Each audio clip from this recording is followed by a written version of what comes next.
Cocoa House is the greatest and most iconic building in Yoruba land, West Africa's first skyscraper. A bronze sphere piercing Ibadan's skyline. It is a phoenix reborn from the flames of 1985. Above all, it is a heartbeat woven from the sweat of cocoa farmers, the vision of great leaders, and the resilience of a people who dared to dream.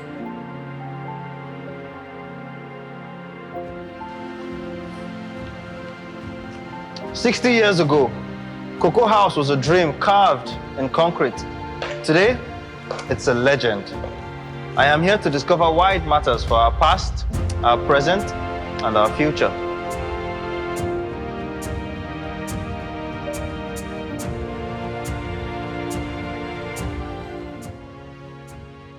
Under the sterling leadership of Chief Obafemi Awolowo, the Action Group Party created the National Investment and Property Company to manage development funding with Dr. Achola Maja as its chairman.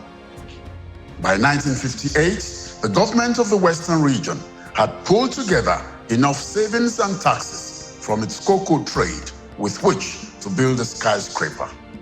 On the 30th of July 1965, the second premier of the region, Chief Samuel Ladoke Akitola, led members of his government and other well-wishers to commission the tallest building in West Africa. Nigeria was the second largest exporter of cocoa in the world. And Southwest was known, very prominent, for the growing of cocoa those days. And they were exporting cocoa out of the country and selling to within Nigeria. And during the process, a lot of funds were realized. And someone that is prudent, who has a vision, and said, look, this money that we realize, what are we going to use? And he envisioned having a skyscraper, which was, a tall order then, somebody thinking, and Chief Awolowo was probably in his 50s then, that this money we realized we must use it judiciously. How do we use it? And that was how we started the free education and all that, what have you. But now, they now got this land in Ibadan and used that fund to build the first 23-story building in Africa.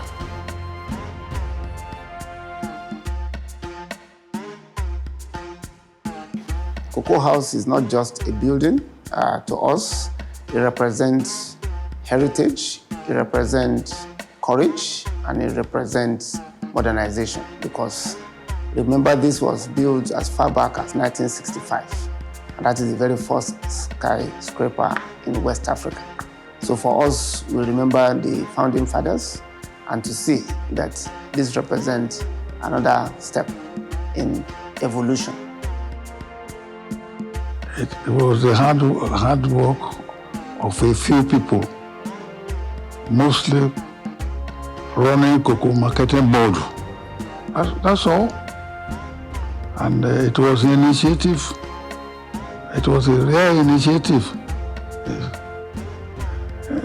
Nobody could conceive how it came about. Look at the structure. Look at the strength of the structure.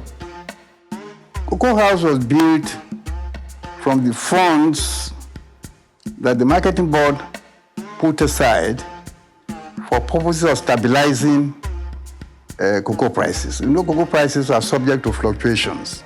And one of the mandates of the marketing board was that it should build reserves for the farmer, so that in bad years, funds could be taken from the reserves to shore up drops in the price of cocoa farmers. So that was the purpose. But incidentally, the government, quote unquote, borrowed large sums of money from the marketing board reserves.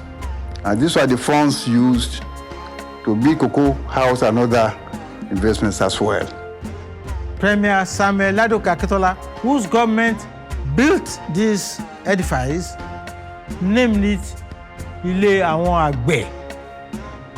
That will let you know that the resources with which this building was done came from the economy powered by the cocoa business.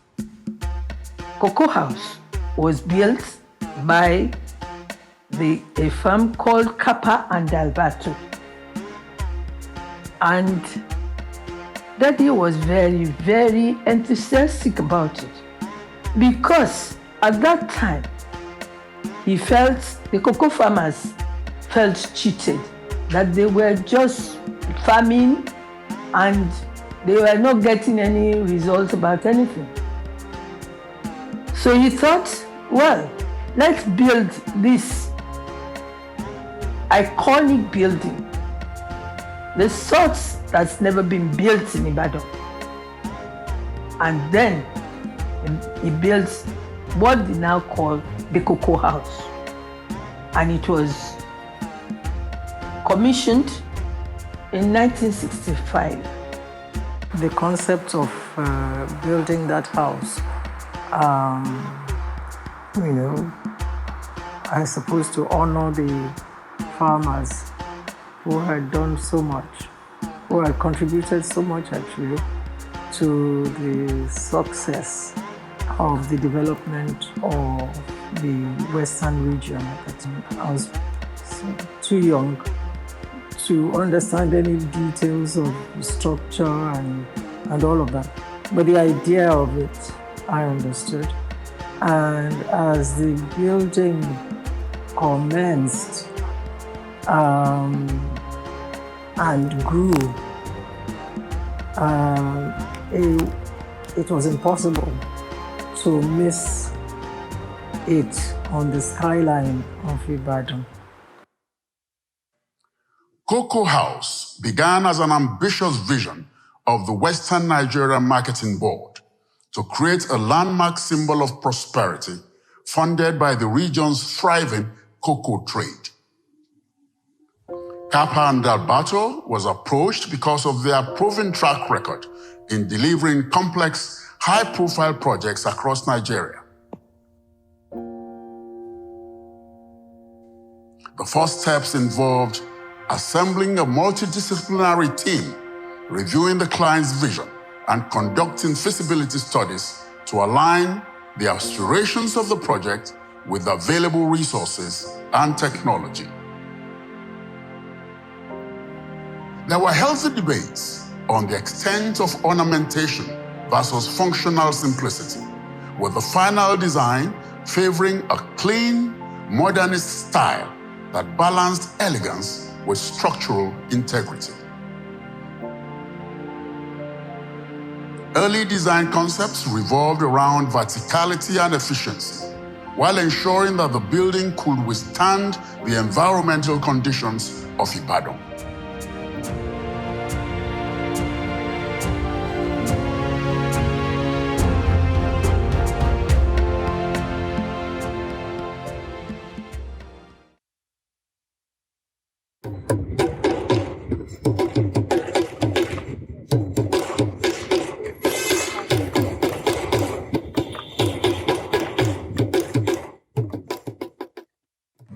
Imagine the arguments: too expensive, too ambitious, a waste. But maybe every great thing begins with a chorus of doubt.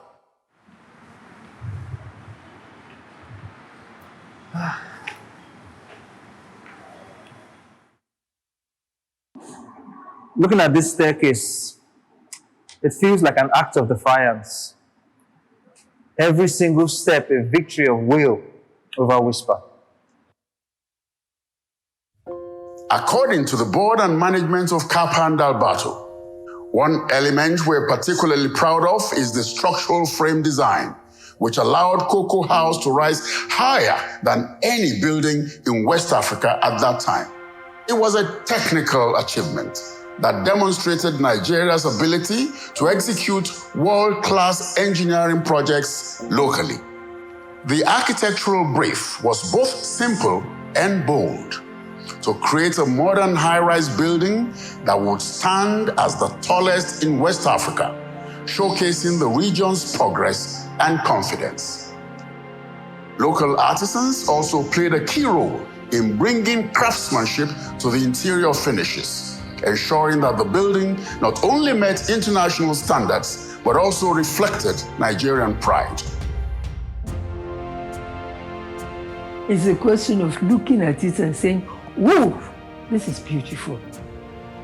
Something good has happened in Western Nigeria, in Ibadan.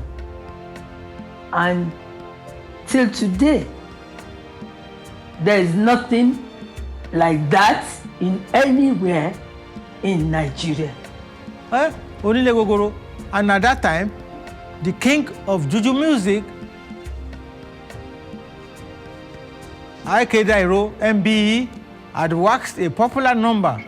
Onile Gogoro, Adide, Onile Gogoro, Adide, Ojoye Uke, Adide, Adide, Amara Uke, Adide, Ojoye Uke, Adide.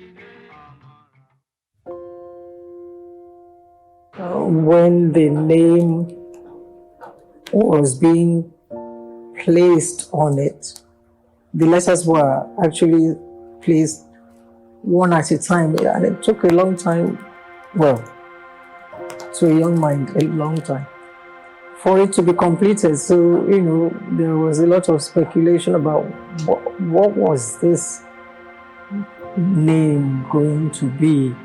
I remember that kind of discussion and curiosity in the house, but of course, we were embroiled in all sorts of issues by that time.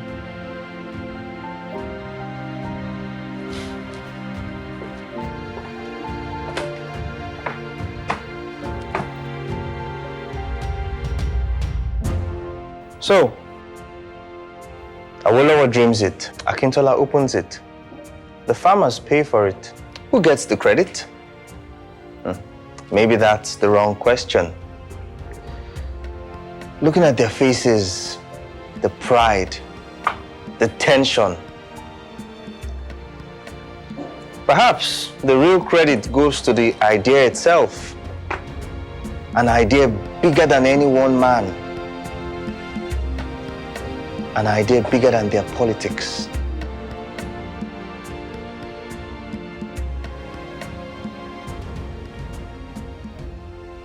There was a crisis in Western Nigeria, but it was very fortunate that that crisis did not affect the completion of Cocoa House.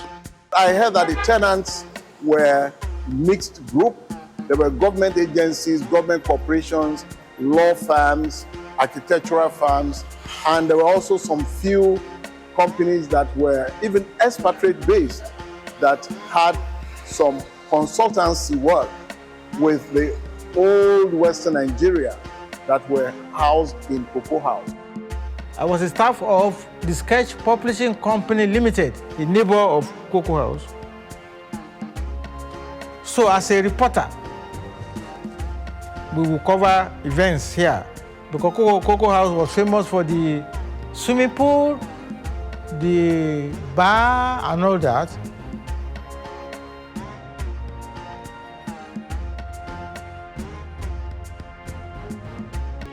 It was quite a pride at that time to work inside the Cocoa House. I joined the Western Nigeria Marketing Board, which was one of their tenants in those days. Maybe Western Nigeria Marketing Board was actually the builder of Cocoa House. So I started working here by August 1975. Eventually, I grew up in Ibadan.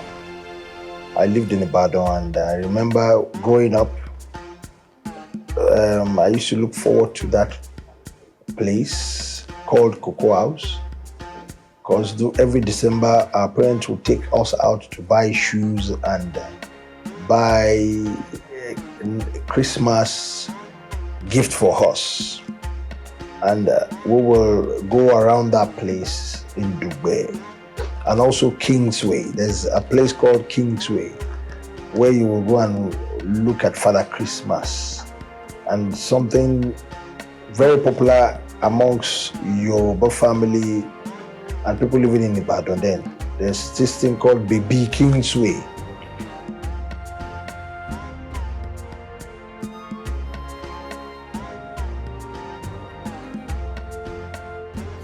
Cocoa House became Ibadan's heartbeat. Offices hummed, dreams took root. But then, 1985, something happened.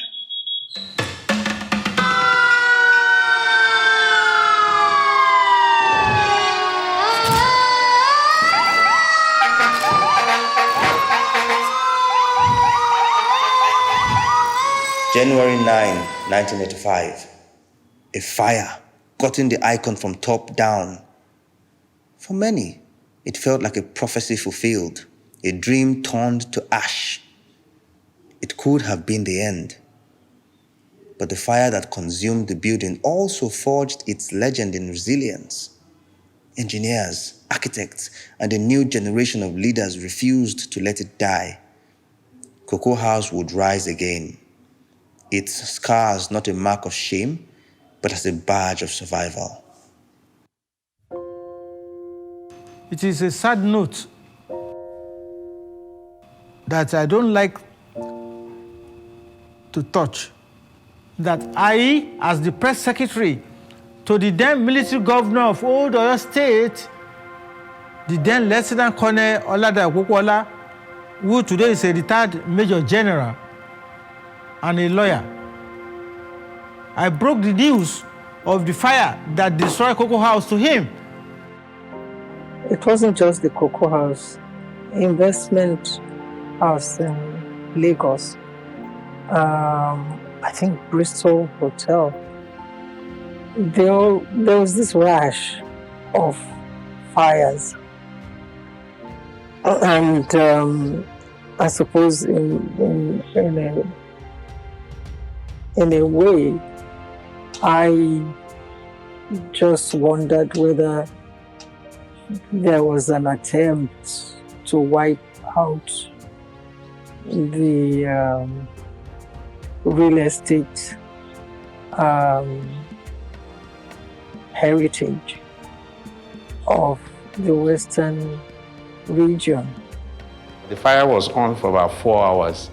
So it meant that all the structural elements must have suffered fire damage because it went higher than 850 degrees Celsius, give or take.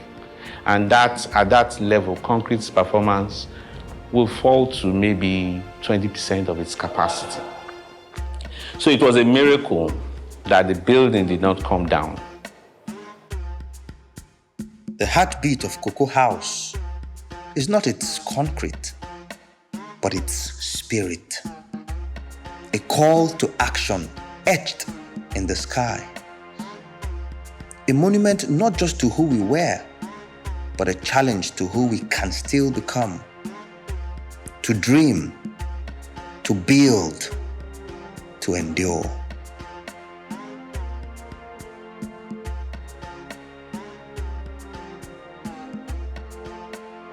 What we've done here, for example, we've tried to put a world-class office within Cocoa House. Now, that's what we expect our offices to be. The focus is to be able to attract the right talent to come and work for you. Now, whereas we are doing that in our offices, we already, as we stand today, to make sure that our ground floor in Cocoa House and our surrounding areas needs to also be touched up that shows that it's a world-class environment. We haven't got the money to do the whole building, but the truth today is that the building is functional, which we are doing at enormous cost and subsidy to make sure the lifts are working. But we need to create an environment that people are willing to come, especially for young people. Cocoa House. If you go to Cocoa House today, it's not the same Cocoa House that was built 60 years ago. And don't forget that it got burned. Some of the floors, for 5 years, it was there. And now, what we've done is that we have remodeled everywhere, make them a modern. You see, something that happened 60 years ago cannot be the same.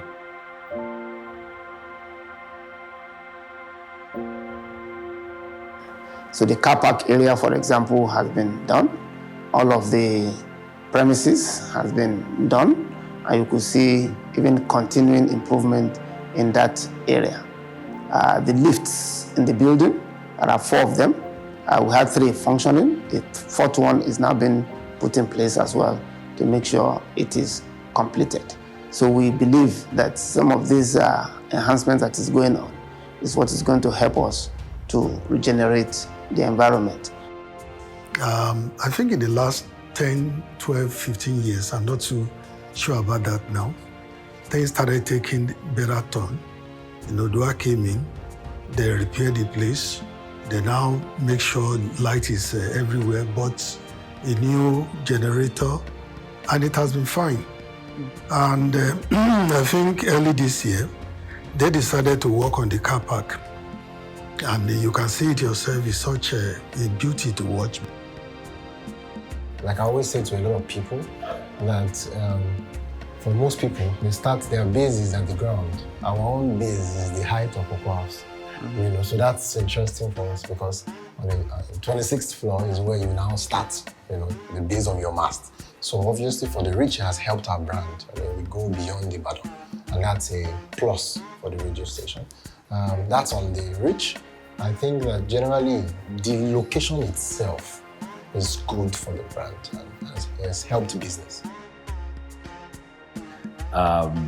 The governors of the Southwest states, in their wisdom in 2012, when they were pronouncing the birth of Dawn Commission, chose Cocoa House. And why did they choose Cocoa House? For them, it was a symbol of integration, a symbol of the heights that Western Nigeria reached in those days. So when they were choosing the headquarters for the regional commission, for them it was a no-brainer.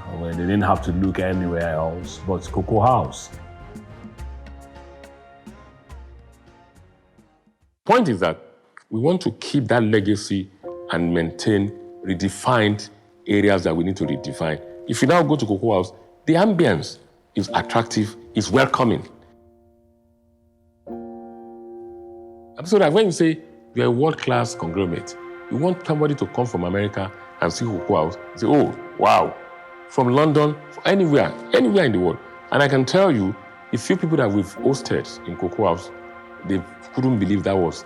So we are trying to bring back that memory, the legacy, and let people know that Cocoa House has come to stay and is going to be maintained.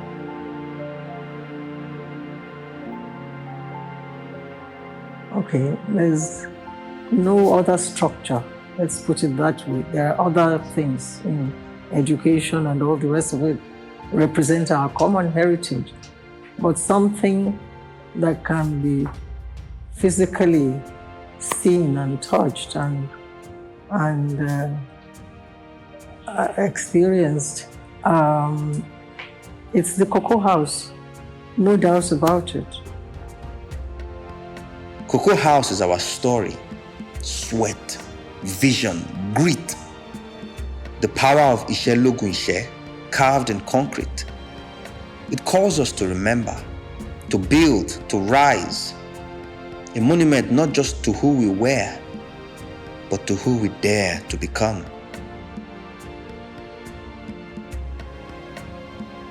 This building is telling the story of the ambitious Western region using the money from cocoa to build a building that will be a testament of the economic prosperity of Nigeria as of that time. It represents our history in governance and our trajectory from when it was thought that we could do nothing by ourselves. We actually did wonders.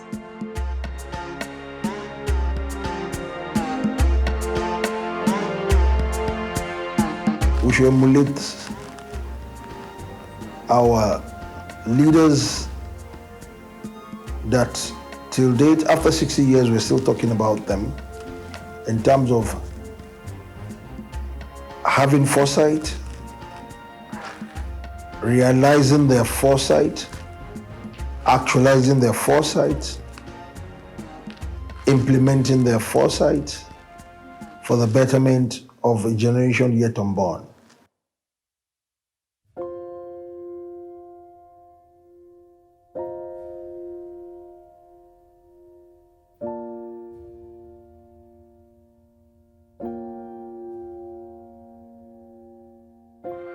This is why it's great. Not because it was the first, but because it proves to us what we are capable of when we unite under a single audacious dream. It's our past, yes, but it's also our present. And most importantly, it's a challenge, a promise of what is possible.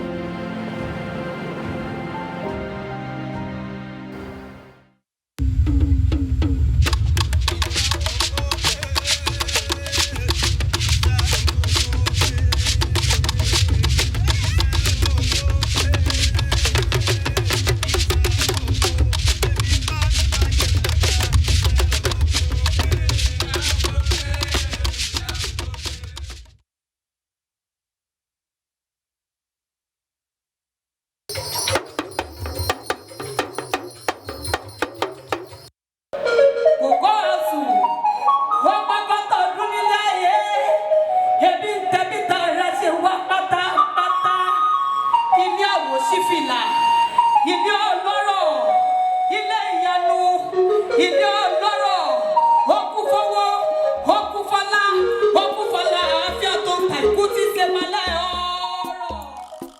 I want to thank you for coming. Today, I want to thank everybody here. Today, what we are doing, we are celebrating legacy, excellence.